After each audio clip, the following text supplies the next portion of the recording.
Okay, this is the scale practice tracker. I devised this for a private student, and it did wonders for her technique.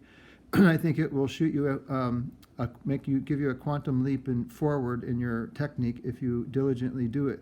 Practice your scales this way. Now, this is for the people who have already gotten credit for their scales. Once you have the scales under your fingers, I would like you to continue to practice them in this way.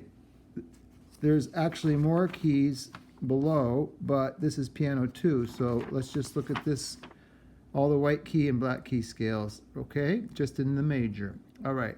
So this is how it works. Once you do the scale, practice the scale in all 12 ways, each hand, either hands together or hands separately, then you can give yourself a little check in the box.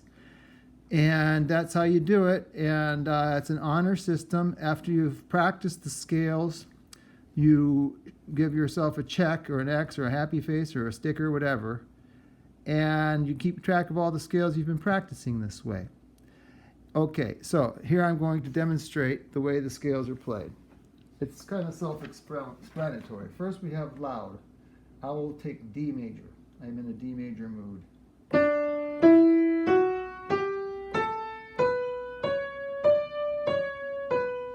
Notice the arm is used for loud. Soft.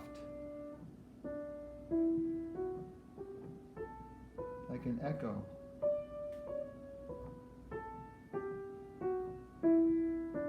Very legato, molto legato. Legato is our default touch anyway, but we'll make it even exaggerated.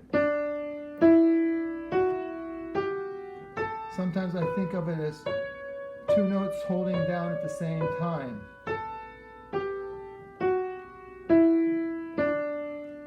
Staccatos, that's springing off the note as if it's a plucked string. Slowly. Here we want to think of the solfege degrees of the scale. Do, re, mi, fa, sol, la, ti, do, ti, la, sol, fa, no, I can't remember.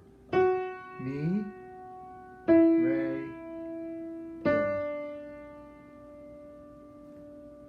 So you can maybe play a tonic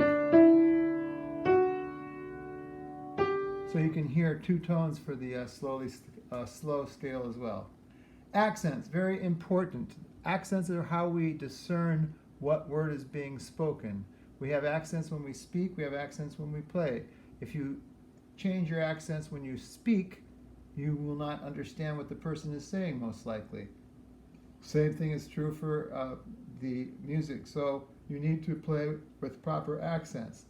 And to train our fingers to play proper accents, we'll start with duples. That means every two is accented. 1, 2, 1, 2, 1, 2. Notice I don't repeat the top note. That's in duples.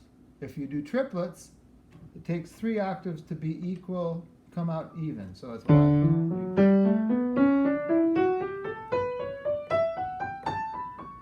3, 1, 2, 3, 1, 2, 3, 1, 2, 3, 1, 2, 3, 1, 2, 3. Quadruplets, you can do 2 or 4 octaves. I'll do 2 now, since we already know how to do 2. 1, 2, 3, 4, 1, 2, 3, 4, 1, 2, 3, 4. I had a wrong fingering in there, sorry. Okay, and then we have dotted rhythms. Dotted rhythms are either a dotted eighth followed by a 16th, or a dotted quarter followed by an eighth. The point is, it's 1, 2, 3, 4, 1, 2, 3, 4, 1, 2, 3, 4, 1, 2, 3, 4, 1, 2, 3, 4, 1, 2, 3, 4, 1, 2, 3, 4, 1. You can exaggerate the quick one and make it as quick as possible. So you could do that one this way. 1.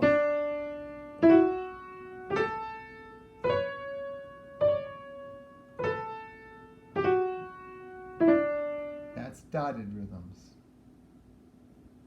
I also wrote 2s, 3s, or 4s. That's 2s. 3s or 4s should be down in this category with the advanced ways to play the scales. I won't get into that for right now. Repeated notes. So each scale you're going to still do the same fingering as the C major fingering. Of course the black key scales would be different, but for the D major it's the C major fingering. You're just going to keep your fingering. You're going to play either 2 notes, 3 notes, 4 notes, 5 notes, whatever, each degree of the scale. So let's take 3. 1, 2, 3. See, it's a kind of an arm technique. And I'll put 1 at the end. 4 notes would be 1, 2, 3, 4, 1, 2, 3, 4, 1, 2, 3, 4, 1. Okay, you can do as many as you want. The little spoiled little child private student would get rude with me and do a bunch of times like that. So just 2, 3, 4, 5, whatever you have, repeated notes works, okay? Seesaws. Now, seesaws, we're going to change the fingering. It's going to go up to 5, then we're going to extend the pinky. Watch. Up 2, up 3, up 4, up 5, up 6, up 7, up 8, and we come back down. What goes up must come down. Once we're at 5, we come back down to 4. Now that's ascending seesaws. Descending seesaws, we begin from the top. Pinky. 5, down 2, down 3, down 4, down. Now we extend our thumb. And what goes like a yo-yo, it comes back up.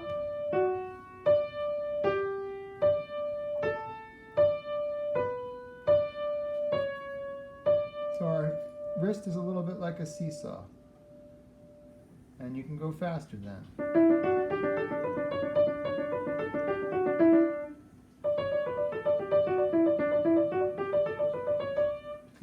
I changed the fingering a little bit there. Marcato is a sharp staccato with your arm.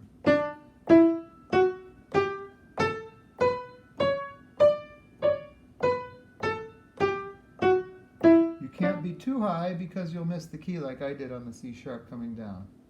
Octaves. That means your thumb and your pinky at the same time.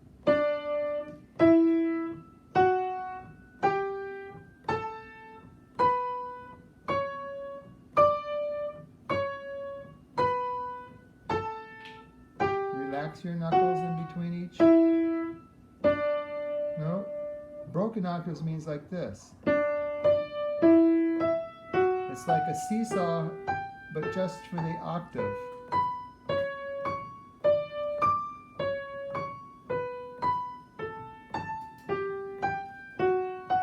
And that's what that kind of boogie-woogie is.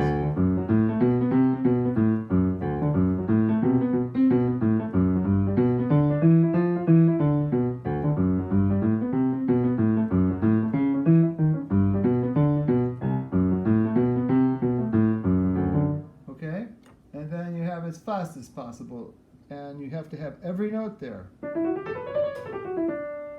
So don't go faster than you can. You just have to make sure every note is there. If you don't hear every note, you went too fast. And that is the scale practice tracker with one hand. I could have done all those things with both hands together, or I could go through all the hands separately. Hannah, you like to do things separately, I know, and that's great. So it would take a little longer, but your concentration and focus on the technique of each hand will be more exact and focused and beneficial. Okay? Excellent.